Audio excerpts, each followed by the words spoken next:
Hello. So in this video I'm going to talk to you about Harry Love's play Hurai, and I will be 100% honest right at the start. I'm not sure if I'm pronouncing that right. There is a flat line over the U. I don't know enough about phonetics to know exactly what sound that means, or what sound it should be in relation to the other sounds in the word. So I'm going to call it Hurai. If I'm wrong and you know the correct pronunciation, if you can phonetic it to me in the comments, I would definitely appreciate that. So Hurai is a really interesting adaptation of Euripides' Bacchai. So the Bacchai in Euripides is basically the story of Dionysus, who comes to Thebes, ruled over by Pentheus. Pentheus says no Dionysian rites. The ecstatic dancing drunkenness of the women is going to be outlawed, and Dionysus says, nah son, my rites are going on and you are going to join them. Long story short, Dionysus tricks Pentheus, hypnotizes Pentheus, dresses him up as a woman, sends him out to observe the secret rituals, where Pentheus is ripped apart by the Menaids, which are the women who carry out the rites of Dionysus, led in fact by Pentheus's mother, who plays a central role in brutally ripping him apart until he dies. So that's what happens in the original play. Hurai takes this storyline and actually takes it out of the ancient Greek religious context and locates it in New Zealand in the early days of British colonialism, 1840s, I think. I don't remember quite off the top of my head, but 1840s. So one of the things that happened in the early days of British colonialism in New Zealand was a clash of cultures. And this is a very common thing to happen in colonialism. Anytime you have two different cultures coming into contact with one another, you have these challenges of different value systems, different beliefs, different religions, different ideologies, different values, and so on and so on. And so what we get in this play is a very conservative British priest, a very sort of puritanical British priest named Thomas, who essentially is in conflict with this New Zealand, this Maori sort of mystic named Papahurihia, although in the play they mostly just call him Papa. So Papa is an interesting actual historical figure from New Zealand's history. He created his own kind of religion. Call it a religion, maybe call it a sect. But basically his premise was that the Maori were a lost tribe of Israel. So the mythology that Papahurihia developed combined Old Testament material with Maori tradition, Maori mythology, and a few bits and pieces sort of selectively taken from Christianity. And so it was a unique hybrid religion that drew from some very different sources, some very different traditions, and sort of blended them together. The Christian missionaries who encountered this particular faith were not huge fans of it, as you might guess.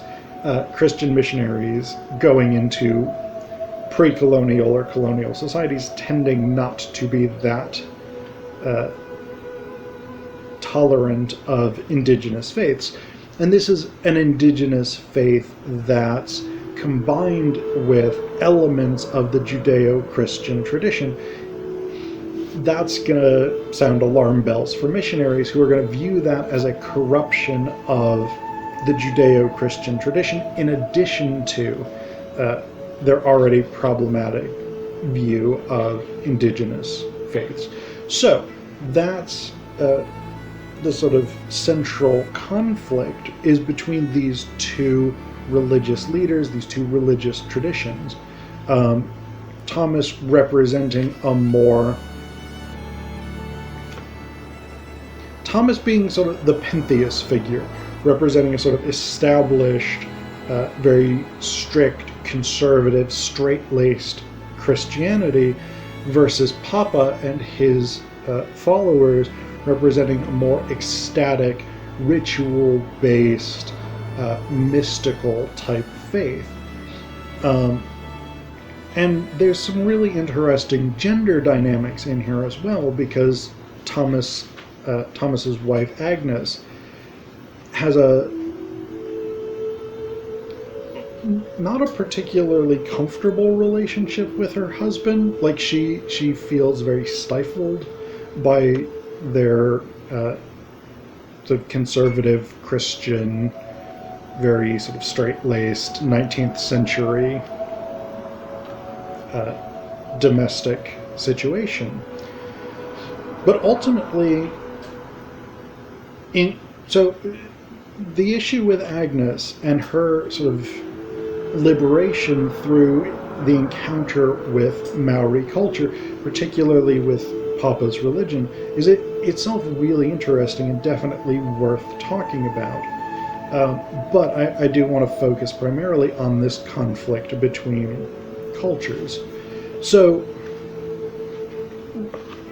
one of the big issues, and Love talks about this in the introduction to the play, is that when you have a clash of cultures, when you have two different cultures encounter one another, they often have similar values defined in different ways.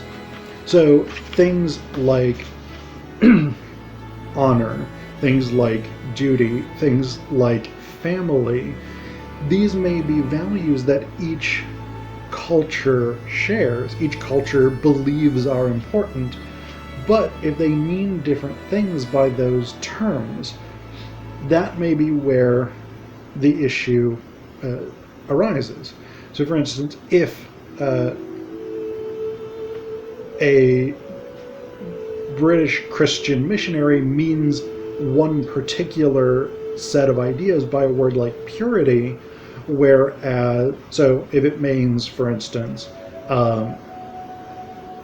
not having had sex, not drinking alcohol, not giving in to temptation, etc., that's on its own perfectly fine. But if you then encounter, say, a Maori who has a different idea of purity, which doesn't involve renunciation of sex, doesn't involve this, that, or the other thing, and has a different positive content, then when they talk about that value, which is a value they both share, they're actually talking about dramatically different things. And so that's one of the challenges that the play brings up, is we have two different religious traditions drawing on similar, if not the same, foundations. But this sort of culminates toward the end of the play, because again, at the end of the Bacchai, Pentheus, who had gone and observed the rituals of the Menaids, which he's not allowed to do, is torn apart. A similar thing happens to Thomas. Thomas goes to a Maori ceremony, and he tries. So there was supposed to be an execution at this ceremony. It was part of the ceremony as a sacrifice. Thomas tries to stop it because he thinks that it's unethical to do this. At which point he is killed because he interrupted this ceremony, because he didn't understand the cultural context in which it was taking place. And so Alexander Williams, who's the sort of assistant to Thomas, confronts Papa about this. Williams says, "But why Thomas? He may have been a narrow man, but he had never harmed a soul." Papa: "When the waka filled with warriors parts the sea, Timororo, the foolish fish leaps in to certain death. That, Wirameu, is what happens when the weak meet the strong."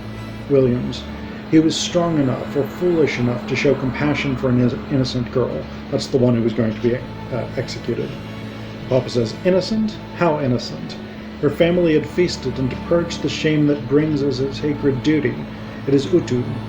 And Kini's ignorance of the sacred blinded him to the shame he inflicted. He interfered. He disturbed the order of things. He violated the tapu of a man who would not have lived with such shame. I have told you, all this was inevitable."